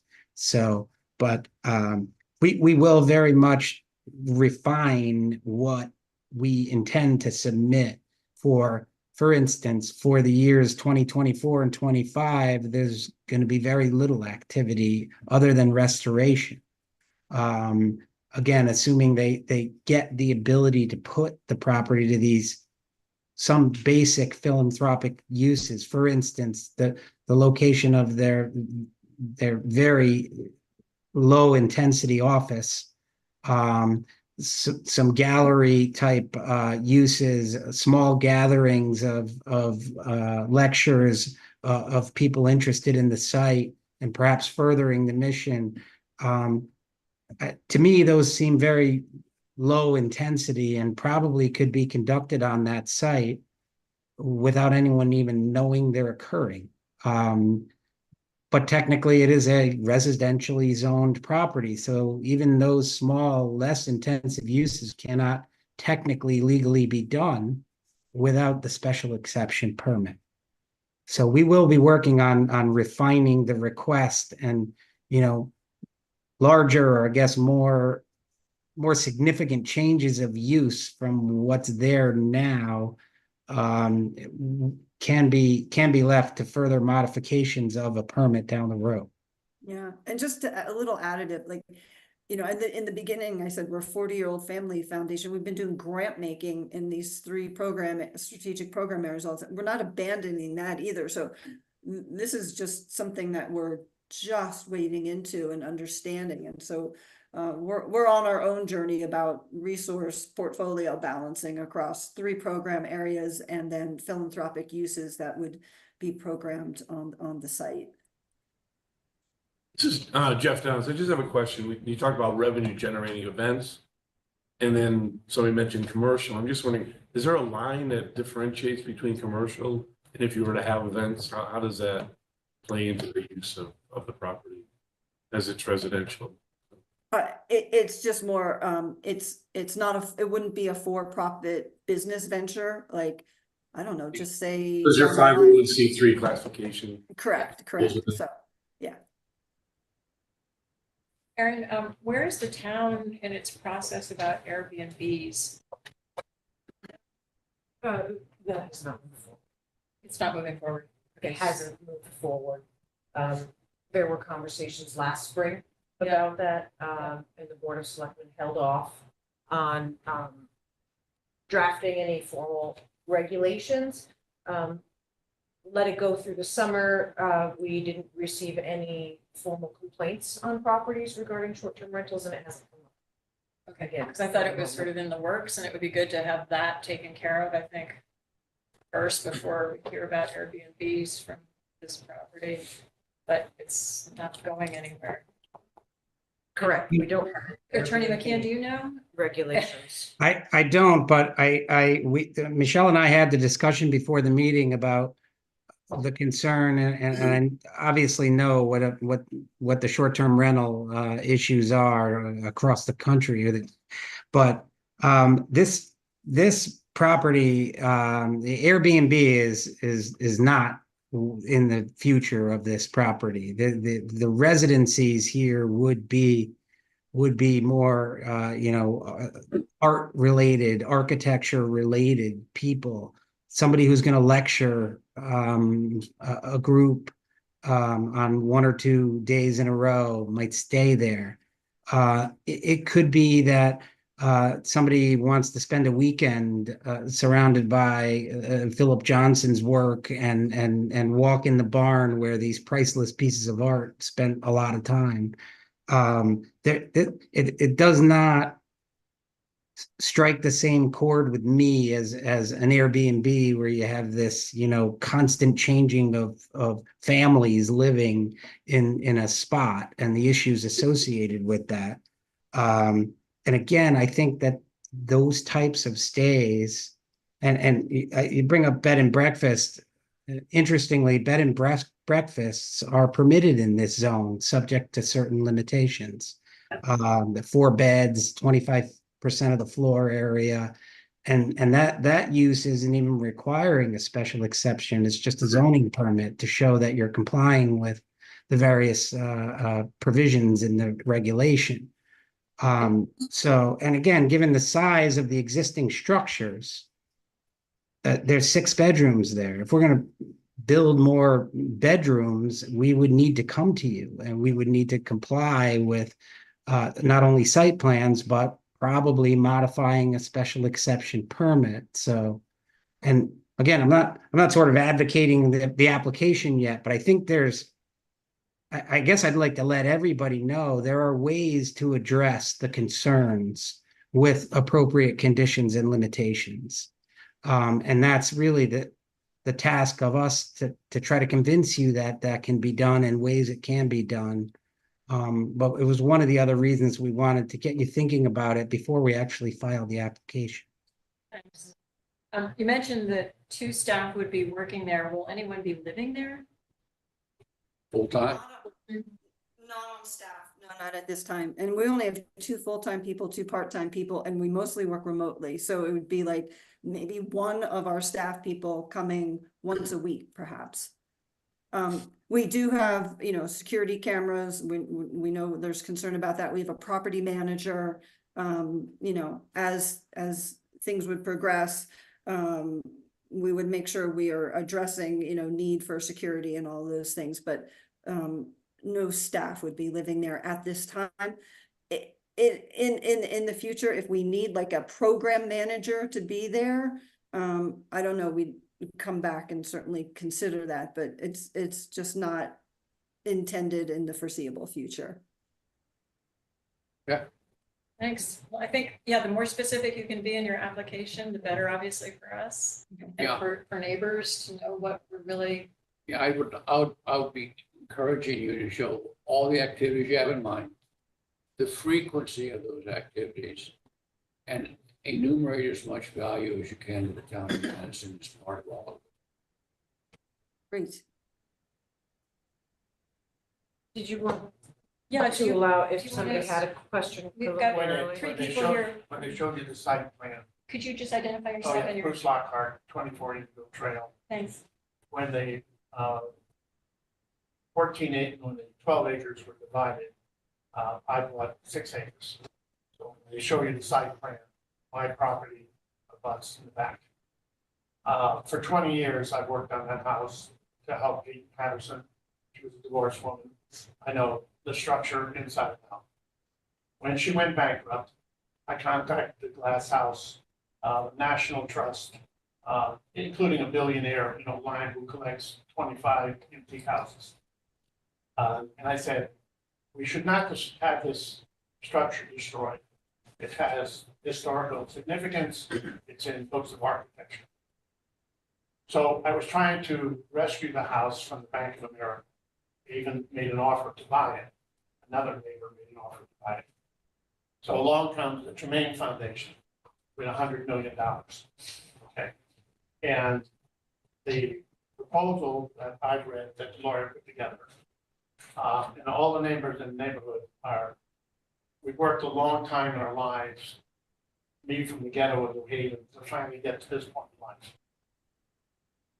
Where did it go from the Tremaines trying to save grandma and grandpa's house, which is beautiful when you have that kind of money that you can step back and rescue something, to a commercial art gallery that's going to import people? There's no parking space except on our street. There's talking about having functions that go to 11 o'clock at night from 8 o'clock in the morning with as many as 50 people coming in. They're talking about other foundations utilizing this site as basically a party site, because there's a lot of foundations in Connecticut that don't have actual buildings. They give their money, like this organization has done, which is beautiful. I applaud it, for years by working out of an office.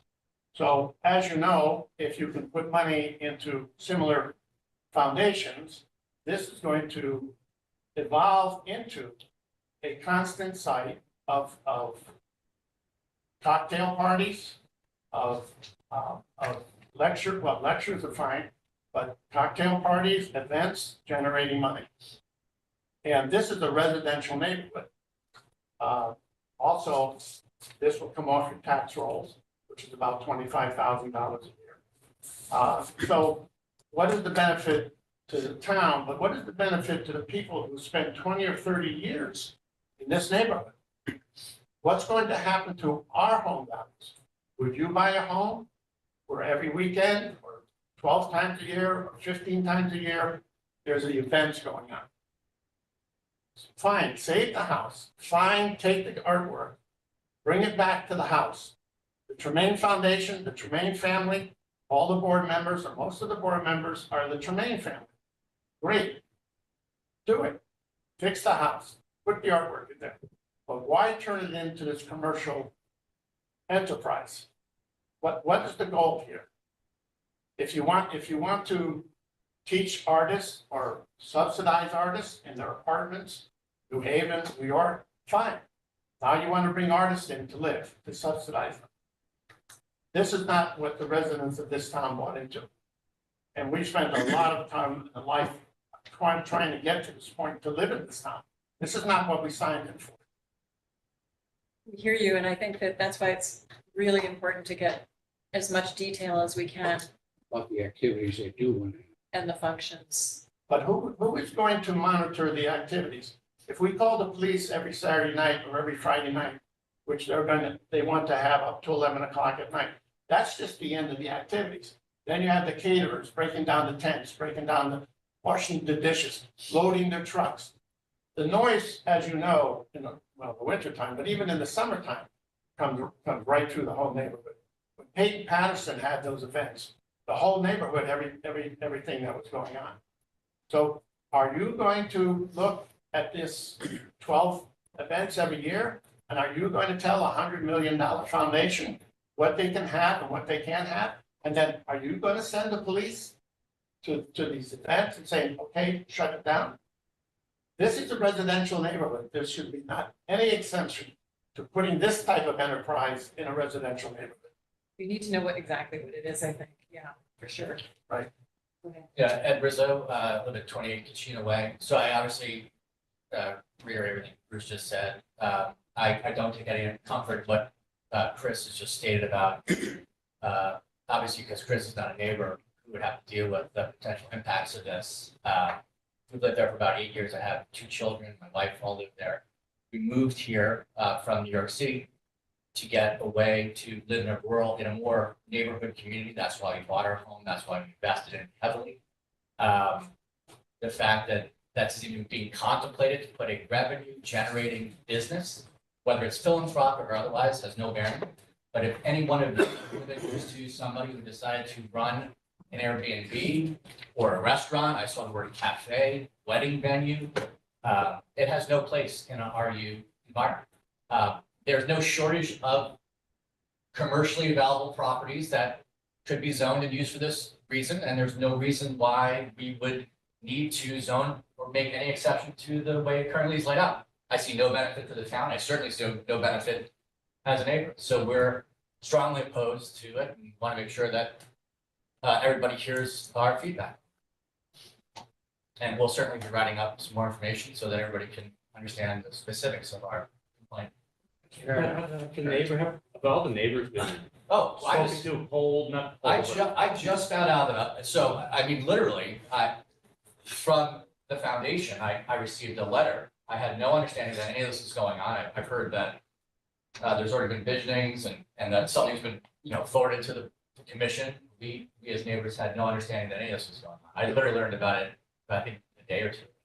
No, they sent you a letter, right? There is, Yeah. and that's what this is an informal, a request for an informal. There's no Yeah. application and nothing Correct. has happened Correct. with the commission. Correct. Aside from, And you we've know, all seen any, the same things you. Okay, yeah, I was any just, visioning that the I was the shocked, I was foundation has just, done. I was Yeah, we just weren't. shocked to see that an application was even being proposed in a residential area that comprised the type of activities that were out here. I was shocked. I understand. Okay. I understand what you were saying about the statement of work and all possible uses so we can get out there. I don't, that's probably a very, in my opinion, it's very exhaustive list. I would almost, you're gonna bring this exception regardless. I get that, at least in my opinion. I would rather see very specific, what are you really gonna do here? Not hyperbole. Maybe we'll do this. I don't envision that. I don't see this. I don't know about that. Maybe we can do this. I think you come in and say, this is what we're planning to do. And you stick to that. And then it is monitored if it's even going to be allowed. I mean, again, I live in a neighborhood where it'll be Airbnb and it scares the crap out of me, quite frankly. I've been here, 35, almost 35 years, and I've got a big investment too. So I see it. I get it. But you're allowed to bring these. It's a viable option. Maybe, but I think it has to be very contained in what it's used for. And again, I don't see it. I mean, if it turns into, a wedding venue, then yeah, I don't want that in my backyard. It's Mirror what it says, so. I I read it. So, again, I think that's, again, while we're talking. Okay. Okay. All right, well, thanks for coming. Yeah, thank you Very guys. good. Appreciate it. Thanks for hearing us. That's what we're here That's, for. we can do it in an informal setting like this, when it's a public hearing, it's a different story, but, there we go. So thank you all for coming and starting the conversation. We appreciate your allowing us to share some ideas and have this discussion. Thank you very much. Yeah, thanks. Yeah, thank you. We kind of thrive on idea generation and the feedback is really important and helpful. So thank you so much. Good. Thank you. To be continued. Thank you, everybody. Have a good night. You too. You too, thank you. Take care. Okay, so we have pending applications listed on our agenda, which we have tabled or granted extensions. Aaron, I don't think we really need to run through all these. For pending, no, it's self-explanatory. And even though March 21st looks like a Yes, it is. loaded meeting, I think a lot of these will go quickly.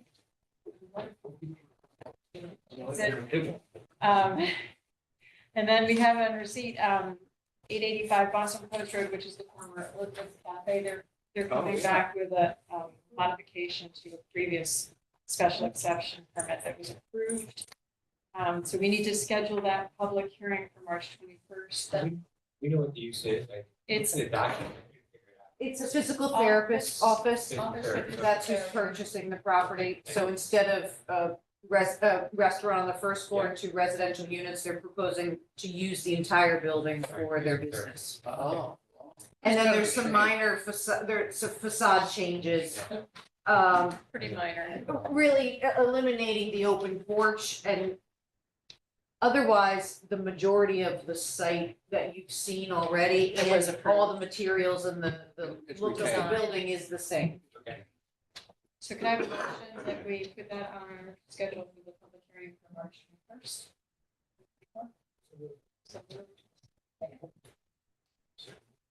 Any further discussion?